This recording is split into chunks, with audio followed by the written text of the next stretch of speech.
Hello students, आज आपण घेणार आहोत आपला वर्ग 6व्यामधला इतिहासातील दुसरा पाठ. आता दुसऱ्या पाठाचं नाव आहे इतिहासाची साधने. आता इतिहासाची साधने म्हणजे आपण मागच्या वर्षी 5th शिकलो ना, हिस्ट्री सोर्सेस. साधने म्हणजे सोर्सेस. ओके, चला सांगा बरं मला, तुम्हाला आठवते का मागच्या वर्षी जे शिकलो होतं ते सोर्सेस किती आहे, हिस्ट्री सोर्सेस किती आहे, आठवले का? हां, बरोबर, सगळ्यांनाच आठवलं असेल कारण ते खूपच छान प्रकारे येत होते तुम्हाला. ओरल, रिटन आणि material. That is the material, भौतिक साधने. रिटन, लिखित साधने जे लिहिलेल्या स्वरूपात आहे. आणि oral sources, that is the मौखिक साधने.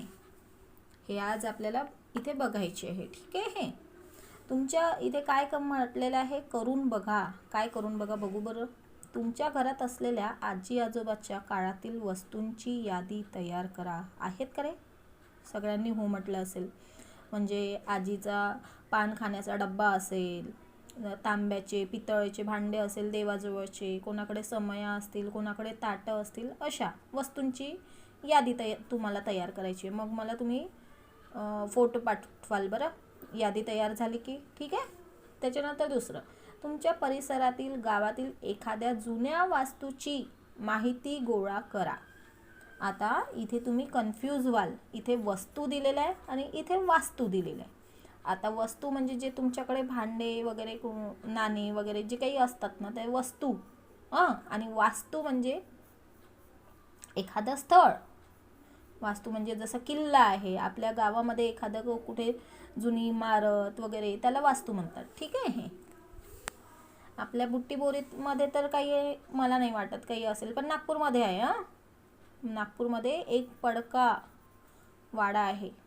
तुमच्या घरी आपल्या मम्मी पप्पांना विचार, प्रत्येक प्रश्नांची उत्तरं मीच देणार आहेत का? तुम्ही आपल्या मम्मी पप्पांना पण विचारा बरं की नागपूरमध्ये काय काय जुन्या वस्तू आहे, वास्तू आहेत. तुम्ही बघितले आहे का? नाही ना? मग आता कोरोना संपला की फिरून यायचं नागपूरमध्ये. ठीक आहे. आपल्या पूर्वजांनी वापरलेल्या अनेक वस्तू आजही अस्तित्वात आहे. त्यांनी कोरून ठेवलेले विविध लेख आपल्याला सापडले आहेत. या साधनांच्या मदतीने आपल्याला इतिहास कळू शकतो. याशिवाय चालीरीती, परंपरा, लोककला, लोकसाहित्य, ऐतिहासिक कागदपत्रे यांच्या आधारे आपल्याला इतिहास कळतो.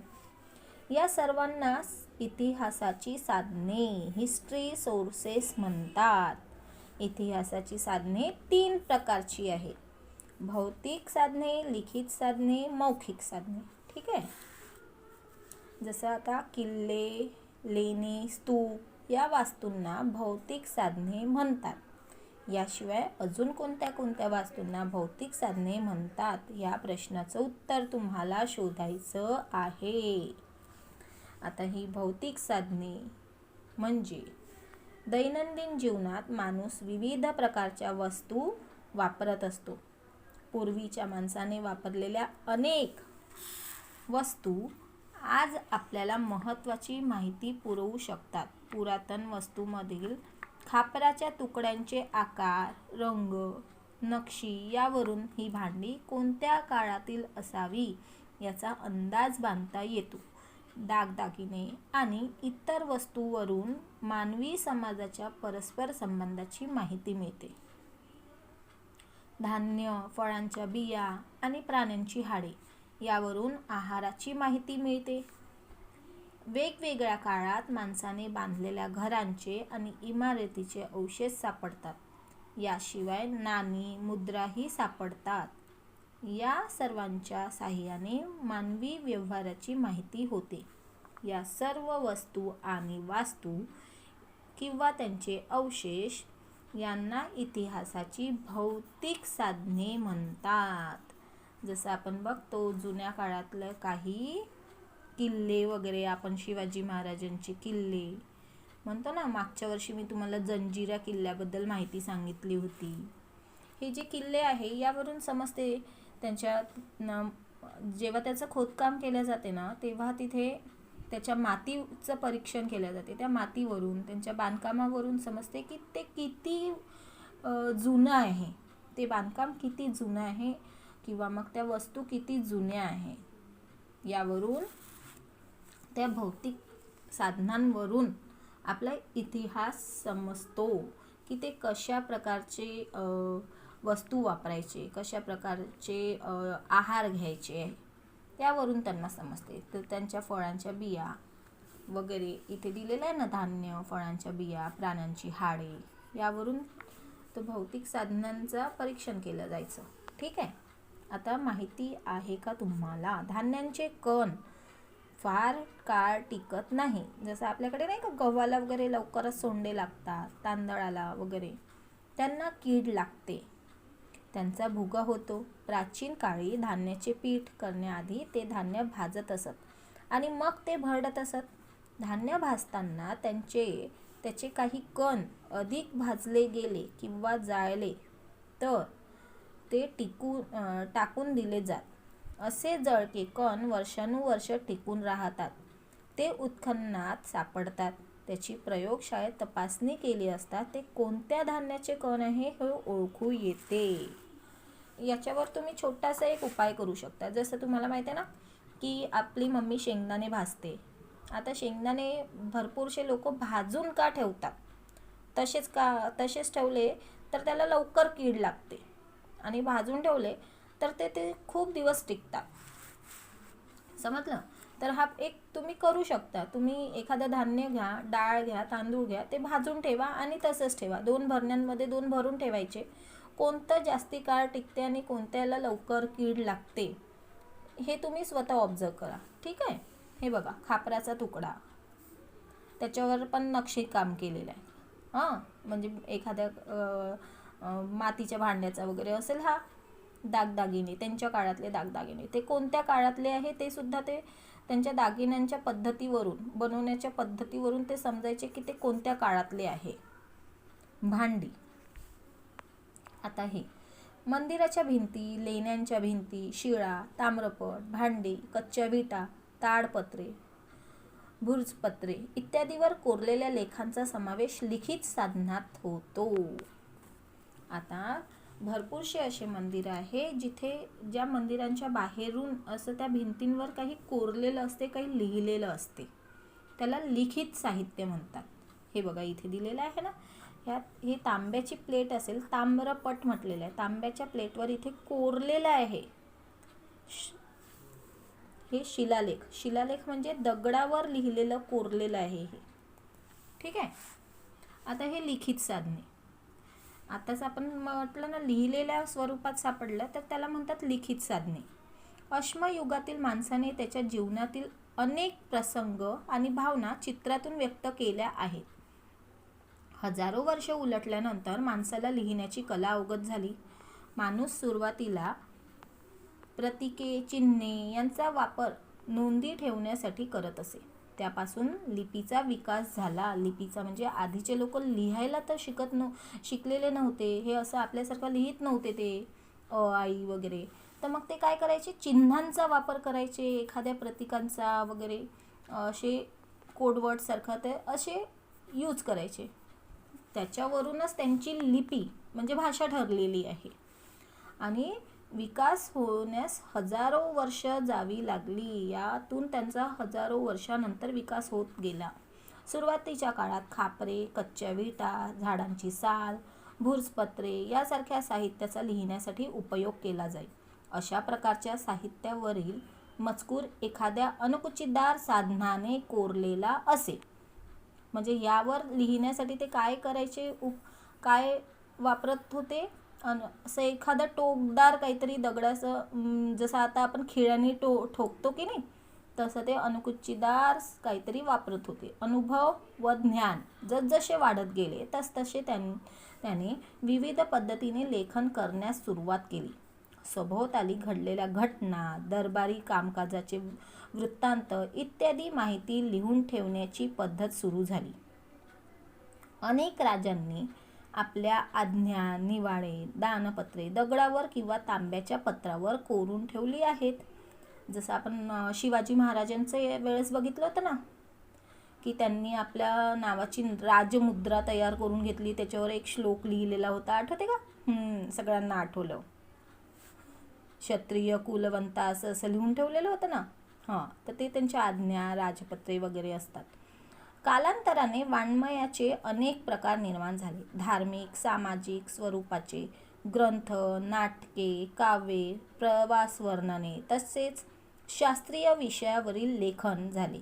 या साहित्यातून त्या त्या काळाचा इतिहास समजण्यास मदत होते.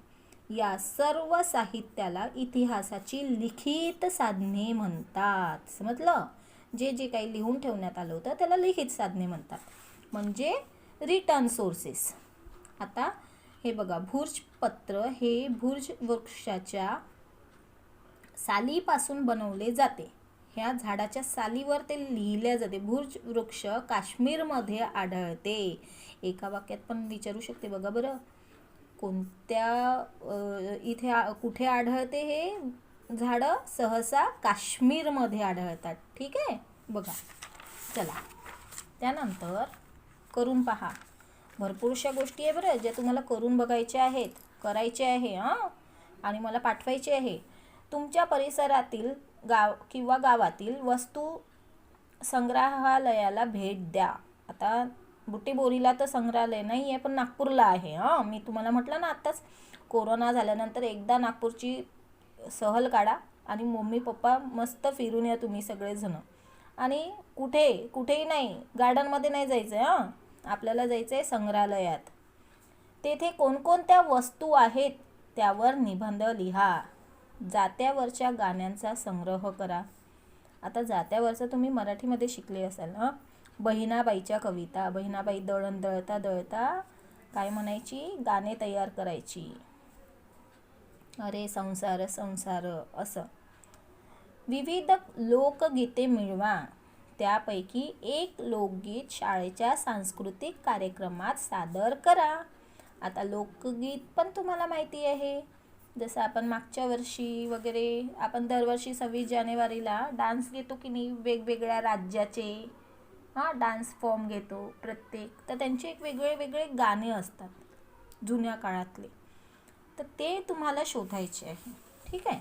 मौखिक साधने त्याला म्हणतात, मौखिक साधने. ओव्या, लोकगीते, लोककथा यासारखे साहित्य लिहून ठेवलेले नसते.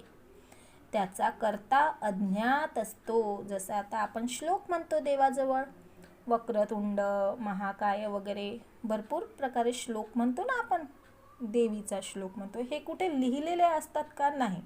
हे वर्षानुवर्ष, जसं आपली पणजी म्हणायची, मग आपली आजी म्हणायची, आजीकडून तुमची आई शिकलेली आहे, तुमच्या आईकडून तुम्ही शिकलेले आहात, किंवा मग तुमची शिक्षिका तुम्हाला, टीचर मी शिकवते एखादा श्लोक म्हणा वगैरे, हे कुठे लिहून ठेवलेले नसतात. हे आपल्याला वर्षानुवर्ष पिढ्यानपिढ्या जतन केलेले असतात. ते अशा साहित्याला मौखिक परंपरेने जतन झालेले साहित्य असे म्हणतात. ओव्या, लोकगीते, लोककला यासारखे लोकसाहित्याचे प्रकार याचा त्यात समावेश होतो. अशा प्रकारच्या साधनांना इतिहासाची मौखिक साधने म्हणजे ओरल सोर्सेस म्हणतात. ठीक आहे. हे इथे बघा ओवी दिलेली आहे. जसं नामदेव महाराज लिहायचे, तुकाराम महाराज लिहायचे, ज्ञानेश्वर महाराज ओव्या लिहायचे ना, तसं गजानन महाराजाची पोथी वाचलेली आहे तुम्ही नाही, सॉरी, एखाद्या बघितली असेल. जसं रामायण आणि महाभारत लिहिलेलं आहे, तर त्या पण तुम्ही बघितलेल्या असाल. पांडुरंग पिता रुक्मिण माझी बया, आषाढ वारीयेला पुंडलिक आला न्याया. ही झाली ओवी. आता लोकगीते.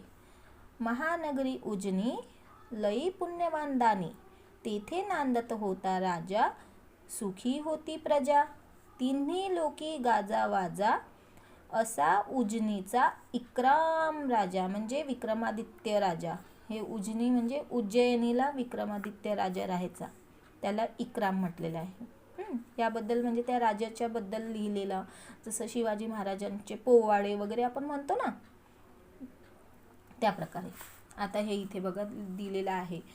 एक चार्ट दिलेला आहे, हा तुम्हाला बरोबर वाचायचा आहे आणि हाच तुम्हाला प्रोजेक्टमध्ये काढायचा आहे. प्राचीन भारताच्या इतिहास आणि लेखनाची साधने, मटेरियल सोर्सेस, रिटन सोर्सेस आणि ओरल सोर्सेस. आता मटेरियलमध्ये भौतिक साधनांमध्ये 2 प्रकार दिलेले आहे, वास्तू आणि वस्तू. आता वास्तूमध्ये कोणते कोणते दिलेले आहे? गुहामधले गुहेमधले चित्र, मातीची भांडे, मातीची शिल्प, मणी, रत्ने, दगडी शिल्प.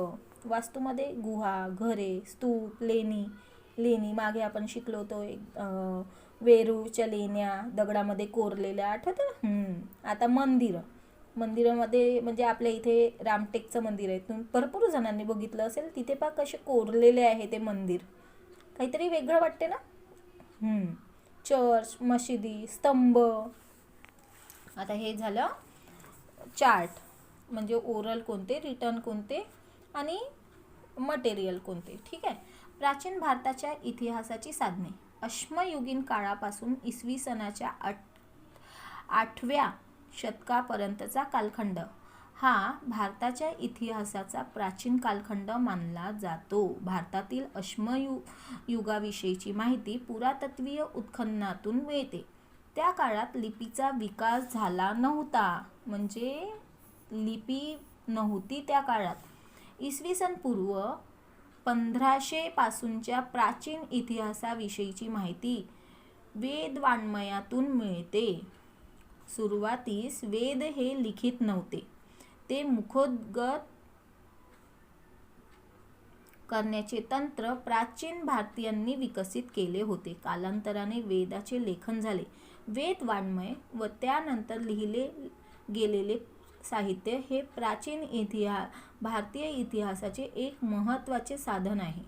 यामध्ये ब्राह्मण ग्रंथ, उपनिषदे, आरण्यके, रामायण, महाभारत ही महाकाव्ये, जैन व बौद्ध ग्रंथ, नाटके, काव्ये, शिलालेख, स्तंभालेख, परकीय प्रवाशांची प्रवास वर्णने इत्यादीचा समावेश होतो. त्याचप्रमाणे पुरातत्वीय उत्खननात सापडलेल्या वस्तू, पुरातत्व वास्तू, पुरातन वास्तू, नाणी अशा अनेक भौतिक साधनांच्या मदतीने आपल्याला प्राचीन भारताचा इतिहास समजतो. इतिहास लेखनाबाबत घ्यावयाची काळजी. इतिहासाच्या साधनांचा वापर करताना काळजी घ्यावी लागते. एखादा लिखित पुरावा केवळ जुना आहे म्हणून तो विश्वासार्ह असेलच असे नाही. तो मजकूर कोणी लिहिला, का लिहिला, केव्हा लिहिला याची छाननी करावी लागते. विश्वासार्ह ठरलेल्या विविध साधनांच्या आधारे काढलेले निष्कर्ष एकमेकाशी पडताळून पाहावे लागतात. इतिहास लेखनात अशा चिकित्सेला फार महत्त्व असते. म्हणजे काय म्हटलेलं आहे की काहीही सापडलं आपल्याला खननामध्ये खोदकाम करताना आणि ते जुन्या काळातलं आहे असं म्हणून चालत नाही. त्याचं आधी परीक्षण करावं लागते की ते खरंच कोणत्या काळातलं आहे, किती वर्ष जुनं आहे. त्यानुसार इतिहास ठरवला जातो आणि ते खरंच ती वस्तू तेवढी जुनी आहे की नाही. ठीक आहे.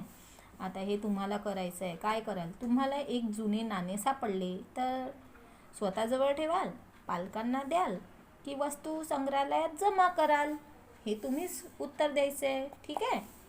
आणि त्यानंतर तुम्हाला हा पूर्ण स्वाध्याय पहिल्यांदा नीट पाठाचे वाचन करून त्यानंतर हा पूर्ण स्वाध्याय तुम्हाला वहीमध्ये सोडवायचा आहे. ठीक आहे. चला.